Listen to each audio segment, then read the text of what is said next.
How to remove payment method on Instagram. Hi guys, welcome back to our channel. Today I'll be showing you the ways on how you can remove payment method on Instagram.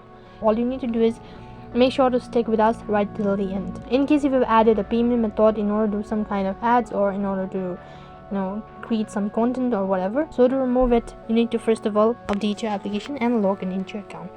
Once you're logged into your account, go to the profile icon and head over to your profile page. Right on this page, go ahead and tap on the tab bar icon from the top right hand side, and from the drop down menu click on orders and payment. So to cancel your payment, tap on payment method, and if you've already added the payment method, right over here you'll be able to see your card details. So underneath right in the corner you'll be able to see the button as remove.